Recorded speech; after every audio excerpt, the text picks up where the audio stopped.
Welcome to the Daily Commercial Forum. I am your host, Sandy Moore. Lake County has more than 1,000 lakes and is known for its bass fishing opportunities that appeal to both the tournament competitor and the occasional angler. Our guests from the Florida Fish and Wildlife Conservation Commission are fishery research biologist Dennis Renfro and trophy catch coordinator KP Clements. Also joining us is Dennis Hanley, treasurer of the Harris Chain Bassmasters. Welcome, everyone. Welcome. Pleasure. Let's go ahead and start by, we're talking about bass fishing. Let's start by talking about what are the premier locations in Lake County for fishing? Who wants to answer that one? Well, I would just like to put a big yippee on the Harris Chain because it is probably one of the most phenomenal fisheries in our entire state, not just Lake County. We have the BASS Elite Series tournaments come here, the Southern Opens come here. We have, like I said earlier when we were discussing, we have probably over 100 tournaments a year on the Harris Chain. And they are all catching big fish and big numbers of big fish. So why do you think that Lake Harris, the Harris Chain of Lakes or Lake County has such great fishing here? Well, it's a part of where it's located, but it's a part of the natural of the lakes. You've got some of the 5 largest lake chains in the state is the Harris Chain. And they're made up of multiple lakes, 6+ lakes that are large, a few thousand or more. Starts with Apopka, which is 31,000, and then flows north up through the rest of the chain all the way to Lake Griffin. And you've got noted places like Lake Harris, Lake Dora, Lake Eustis that all play a big role in that. And like Dennis was saying, those are all major places that the tournaments come in at, and then they spread throughout the chain because of the quality of the fishing, the vegetation, and just the ability to go through that much acreage of good water. Now, and it has not always been great fishing. Now, I remember hearing stories of way back when it was really, really good, but there was a time when it wasn't so good. What happened then, and what has changed that? Well, there's been a lot of things, and yes, it was very great, and it was vegetation. A lot of changes happened that reduced the vegetation, caused water quality changes in the lakes, and then what we've done as agencies, working with other agencies, to help tighten up on that, to increase that water quality, increase that vegetation, and that provides the habitat and increases the fisheries, and that's what we're seeing. In the past few years, we've seen that dynamic increase in the largemouth bass in our electrofishing samples, which an electrofishing sample is our biologists go out with a boat that temporarily stuns the fish using electricity. They put them in the live well, weigh and measure them, take all the indices, and then put them back in to swim away. And that gives us that information on a per unit or a per minute, and we've seen that increase over the past 4 years in the major lakes of the Harris Chain of Lakes. So now, do you think that it's continually getting better, or are we worried that it's going to start to decline again? I think it's continually getting better because our water quality is showing those improvements. In Lake Griffin, 5 years ago, we did a vegetation analysis, found about 350 acres. 5 years later, the same type of analysis, which is very complex system, found almost 3,000 acres of vegetation. So you're seeing that dynamic changes, and that's what helps. Plus other, working with the other agencies, water management, all to open access to other areas that allows better flow and better water quality. And a lot of it has been is the water fluctuation. With that water fluctuation, you see increases. I just had a quick question because you asked, is it going to continue to get better? That as a end user, so to speak, I mean that's of high interest to me and a lot of fishermen. And I just wanted to ask Dennis: do we track continued growth? Do we know how our fish are spawning in the lakes? Do we know growth rate and things like that? And it's not. Yes, we do. We don't actually tracking how they spawn, but you can look at our data and determine if it's a good year of spawning, which shows a blip in the graph, which is a peak, and that shows an improved spawning during that time period. And what that shows is that will follow through their age 1, and when they go down to age 2, age 3, age 4, you will see that move through. And that way you'll see that that has produced what we call a good year class. Okay. And that good year class will be able to track through. Wonderful. Yes. Good news. So now when you're talking about the vegetation, are you talking about vegetation like around the outskirts of the lakes, or are we talking in the lakes? What exactly are you talking about? We're talking in the lakes. When you say outskirts, there's that zone from the shore out, as our lakes are basin lakes. So if you took the salad bowl, they're basically just a salad bowl. Mm-hmm. And as the water level goes down, it just increases in that vegetation along the perimeter of the shoreline. And that's where you're looking for that aquatic vegetation to gain. And that provides the nursery area for the little small bugs, which go to the next size, to the bluegill, to the crappie, to the bass, to all those work in that system. And that's what you're looking for, is that increased ability to hold the organisms all the way through that. And that produces a better fishery when you can have that habitat. And that's what we're doing with some of our programs, is to bring more of the good in and take out if we have issues with some of the bad. So what is the threat? I mean, what is it that causes the lake to get, like, when it wasn't doing as well? What was it? Those, and I think that's, indicative of problem in a lot of our lakes, is the pollution that comes in from various runoffs. And we, as in Florida, have done a lot better job of that now in having retention ponds in areas that hold that before it ever touches the lake. We used to have factories that dumped straight in to the lakes, and now that has changed a lot. There's various others with the agricultural practices that's changed. I remember in environmental science learning that dilution is not the pollution solution. But they used to think that. They used to think, you just put it in the lakes, it'll be fine, right? Or the ocean, yes. Yes, all of the above. Well, so what is the forecast right now as far as for Lake County fishing? Dennis, I mean, you've been out there. I can tell you what you Well- get from a electro fishing boat. I can give you a very recent reference. I fished a small tournament out of Hickory Point facility last night, and it's a 5:30 to 8:30 tournament. It's some guys just put this on. You show up, you pay your $30, and you go out and fish for 3 hours. And I didn't do well, but I was quite impressed to see two young men, which I love seeing young guys come into the sport, and they didn't have the $75,000 bass boat with double power poles and electronics, but they did have an operable boat, and they had 3 fish that weighed 18.5 pounds, and those were large fish. And the guys that fish, they know all the rules. So one of the comments that was made when the kids were taking their fish to release them back in the lake was like, those 3 fish over 22? Because the Florida state law says you can only have 1 fish over 22 inches. Well, there's 2 anglers, so they had 2 fish over 22 inches, which was legal. And they were like, the other one was only 5 pounds. So just to let you know, the prospect is great. I mean, people, when they hear that there's going to be a tournament on Harris Chain, everybody wants to fish it. There's an unfortunate, I guess, mindset in the fishermen, because Harris Chain is notoriously tough to catch fish. They are pretty concentrated to certain areas, and I would give those areas out on camera, but I don't know where they are. So, Get in trouble. yeah, but You're not going to. To shorten this up, the lake is fabulous. It has a lot of big fish. It has a lot of medium-sized fish, and there's big bags. It takes a normal 5 fish tournament. It takes well over 25 pounds to win. Even non-betting season, it takes that amount. And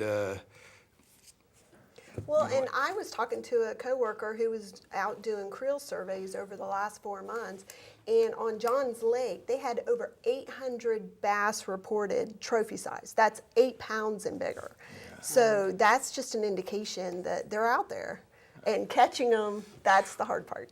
Well, and I want to talk, and then I want to go back. We're going to come back to this Denison. He's going to tell us a few tips for catching. But I want to start a little bit about your programs that you are here to talk about. Big Catch program and your Trophy Catch program. Tell us a little bit about those. Absolutely. Big Catch has been around for a long time. There's 33 different species of bass or fish that you can catch around the state, and you can enter them to achieve different levels, the elite angler, the master angler, and you receive certificates for it. There's no prizing other than you get to brag about it, which is great. And how do you enter them? You go online, trophycatchflorida.com, and you can enter for either the Big Catch program or the Trophy Catch program. Both share the same website. And do you just, is it an honor system? You tell them, I've caught this, Yes. 10-pound, okay. Yes, it is an honor system. Photographs are required, so okay. it just kind of backs up what they say. Big Catch. So they can't pick up a little fish like this saying, 10 pounds, baby. Photoshop it. It doesn't prevent us from holding them as far away as we possibly And can. that's a true trick. I've taken 2 photographs with my nephew, one holding it here and one out there, and it's drastically different. So that trick does work. So now we know. Okay. Now we know. So, but Go ahead. as part of the Trophy Catch program, it's a little more involved than the Big Catch, and the prizes are a little more as well. Basically, FWC realized we don't have a lot of data supporting trophy catches around the statewide, and trophy catches meaning 8 pounds and greater of the largemouth bass. So they got together and they developed this program that basically is requesting anglers to help us with reporting their catches of 8 pounds and greater through documentation, photo documentation, and to practice catch and release. Our industry partners saw the program that we were putting together and they loved it. They came on board and said, you know what, let's reward these anglers who practice catch and release and who provide the documentation. And we have prizing. There's 3 different clubs, and prizing is according to how heavy your bass is. So it's an exciting program. It's brand new. And it's supported by industry leaders such as Bass Pro Shop, Rapala, Dick's Sporting Good. So what kind of prizes? Gift certificates from those particular 3. Okay. $50 or greater, depending on the size of your bass. And everything is done online. You take the photograph of the entire bass on a scale, the entire bass on a measuring board, and of course, a bragging picture of you with the bass because nobody's going to believe it was you. And then you upload it to the website and you give us information where you caught it, what were you using, kind of information. And then we have biologists that go in and verify the catches just to kind of keep it legitimate. And then we email the prizes to them directly, email or mail. Bass King's one of our sponsor, and everyone who is awarded into one of the clubs receives a t-shirt, long sleeve shirt, or... So they don't have to have caught this at a tournament. It can be No. just they were out having a good time catching fish and... Yes, in fact, one of our anglers who has entered the most fish is a guide in Osceola County. But the bass that he's entered is caught in his neighborhood at night when he goes fishing with the son in the subdivision pond. It's not out of the Harris chain or the Toho chain, the bigger chains. It's actually caught out of the smaller lakes.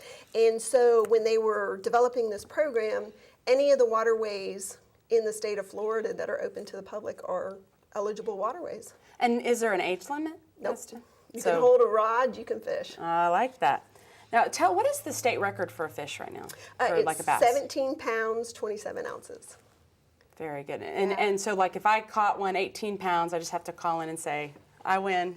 No? Well, you do have to call us, and for the state record program, we do have to have biologists that actually certify the fish. But that's a big deal. If you catch a state record, you're going to want to tell everybody.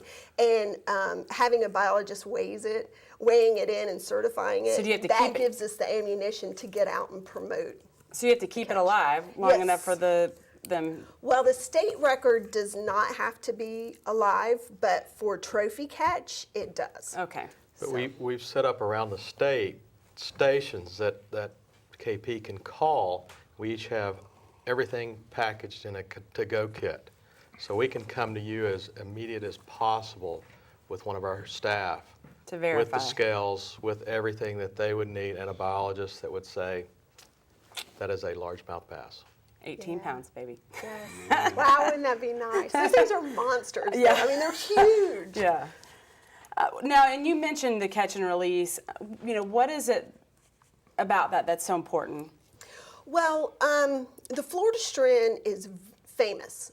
It's been trucked out, so to speak, to Texas. They want the Florida Stren. California's got it. It's even been shipped overseas to Japan to where they can start having Florida Stren bass, released into their lakes. Well, we already have it. We do not have to, like with Texas program, they take the fish and they take it to the Hatchery. Thank you, the hatchery, and they use it for spawning purposes for the eggs. We don't have to do that. These trophy catch 8 pounds and bigger, we want them in their natural habitat where they can spawn on their own and reproduce on their own. So that's one of the major reasons behind the catch and release. And to kind of give you a little bit of the science of that, if you looked at peninsular Florida and drew a line around the Swanee River and went south all the way, those are going to be the Florida bass, the Floridanus, and that species, and that's what has gone to Texas, California, and all to produce out there. And that's what, when they do the genetics of those fish, find out that they are our Floridanus. Going north of there are the northern largemouth bass, which you find in all the other states. But those, California and Texas, did put those in, and a lot of times the records you'll find from California, they will have a little thing that says Floridanus. Well, go ahead.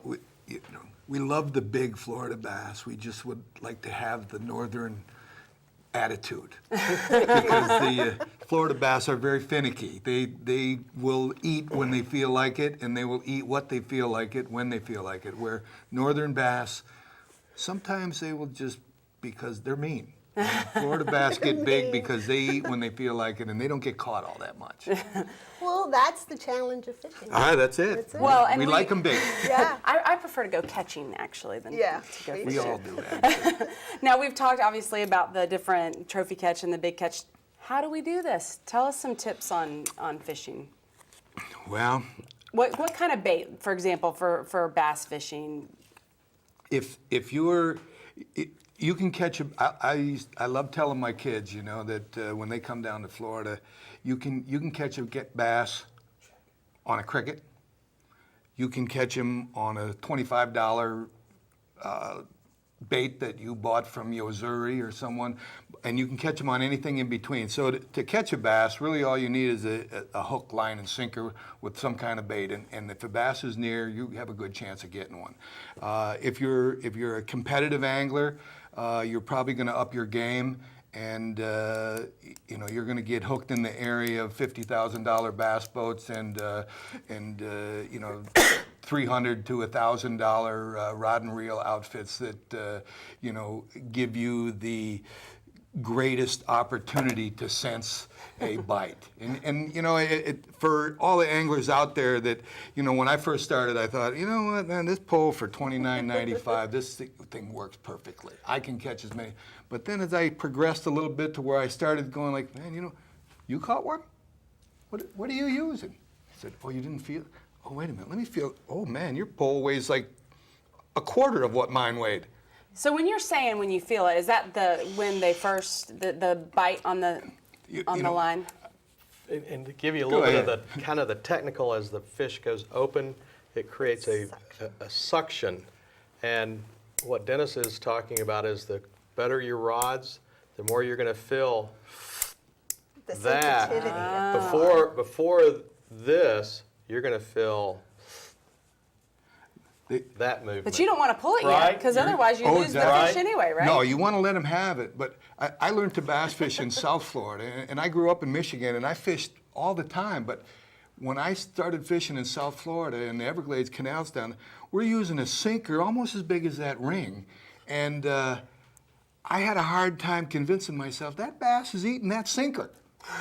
And you feel them, bam, they whack that sinker and you hook them up, you know. So I do want to say to the people out there in Lake County or Florida, if you want to know a lot about the Harris chain, there is a guy, his name is Phil Kelly. He has a website that is called LakeCountyBass.com. I'm sorry, yeah, LakeCountyBass.com. And on that website, he explains seasons, baits, techniques, and I learned a lot from it when I got here, and it has been recently updated, and it's a great thing. It lets you know how to search for them. It lets you know what kind of conditions to look for. And I like to say that, you know, bass fishermen notoriously need luck, but it doesn't help to push it along a little bit. Well, now you mentioned fishing season. It's not the same as, for example, hunting for deer or turkey or anything like that, right? I mean, you can pretty much fish for bass anytime. Correct. Correct. Yes. The season is for the bass. The bass change throughout the year. Maybe Dennis could enlighten us on that. But it's open throughout All the year year. round, Right. Right, same throughout. We don't, that's But one of is the it good- just that sometimes it's a little bit easier to catch them than other times because of whatever it is that they're doing at the time? Because the better, And the size of them as well, because they get bigger in the spring for spawning purposes, correct, Dennis? the females Yes. and the males actually, yes. But you'll see a little change in weight during that time period. And also they may be in more open areas that you would find them during that time period. Right. They become really So- aggressive prior to the spawn and after the spawn. During the spawn, they're pretty protective, but prior to the spawn, you will notice them. Harris chain, we don't have too much. They'll call them, I don't know, I forgot the word, and I'm getting older, but they blow up on the surface, you know. They will push bait to the surface, and you'll see them just Oh, Called schoolers. dinner. Schoolers. schoolies, yeah, they'll be Schoolies. schooling on the surface, just chasing the schools of baits, and they'll just eat them up. We don't see that too much on the Harris chain, but you do see it occasionally. And man, if you're a bass fisherman, you get over there as quick as you can. Now, what are some of the challenges, and maybe Dennis, you're the one, we've got Dennis and Dennis show here today. What are some of the challenges for fishing in these, or for bass fishing especially? That may be more, Dennis, what the challenge is. I mean, we're trying, our agency's trying to open up a lot of the opportunities for bass fishing, for crappie fishing, for bluegill fishing. One of our keys that we're looking at, and we're doing this right now in Lake Apopka, is installing fish attractors. And Dennis's Bass Club is helping us next Saturday to put one of those in. And that's basically putting in 100 units of trees that where we were discussing the vegetation along the shoreline, this is coming off the shoreline where that basin drops, so that you're providing, KP calls them condos, which I do too, but I didn't want to admit that. But condos offshore with a buoy there, and that helps give that opportunity and basically gives a flag out there because it concentrates those fish. So then it allows everybody to know where the fish are to go fishing. And there is, They're in their condos. by Is that like shooting fish in a months. barrel? no, No, not you quite. still got to come in the bass boat and lures. And, but we guns. should have 35 of those installed on Lake Apopka in the next couple of months. Tell us a little bit about the economic impact that bass fishing has for the economy. Well, I mean, statewide, you know, Florida is number one in bass fishing. They are the fishing capital of the world. Our angler expenditures in the state are like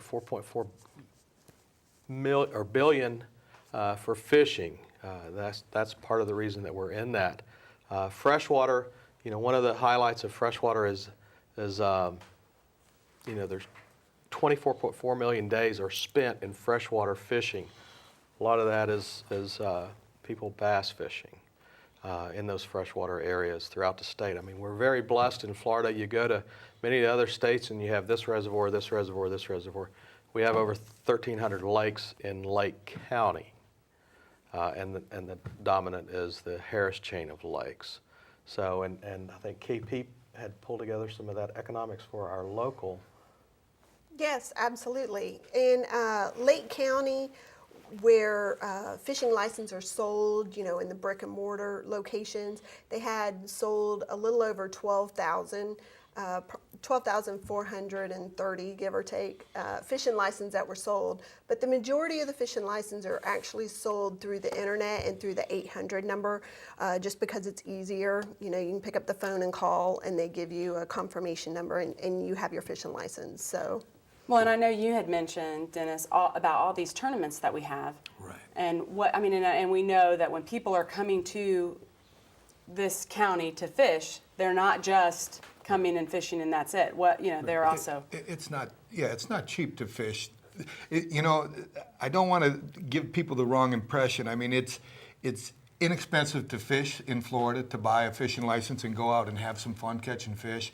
If you become a competitive angler, you do it because that's what you really like to do, and it does become much increased in cost. I mean, you know, $3.50, $4 a gallon for fuel. On your car and your boat. And your Yes, car and your yes. boat. You got to Yeah, have a bait. boat in the first place. And it's And a truck. snacks. Oh yeah, Yeah, and I'll exactly. guarantee you that Bass Pro Shop didn't get where they are because those fish wanted you to buy those lures. You walk in there and you know, I buy a lot of pretty ones that never catch any fish. So this is really important for our county too, Oh, it is. that our lakes are so very good important. because it really does bring in money into our county from outside of our county. I was talking to a bait and tackle shop owner, an independent owner, and during one of and I believe it was the Bass Open recently here, and within 2 weeks or a month, because most of these professional anglers come and will stay weeks and weeks and weeks on time,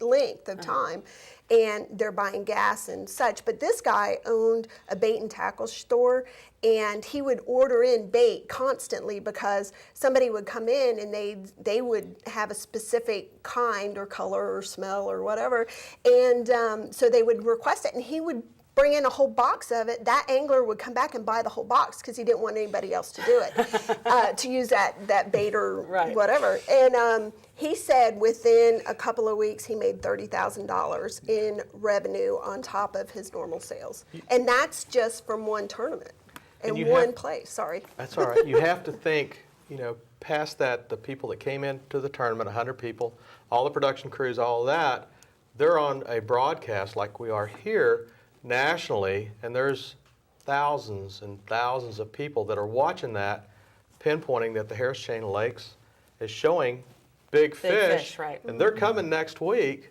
you know, to fish those areas. But and I agree with Dennis. I enjoy the nice, you know, bass boat and all to get out. But the one thing that we're seeing increasing here and over Florida is people on kayaks. Wow. So they're taking the smaller boats. And I talked with a gentleman earlier this week. They have a John Boat Club, and they will have 50 boats at a tournament. Right. And they have very, very easy. Well, and I know we have really just scratched the surface on this, but of course we're out of time.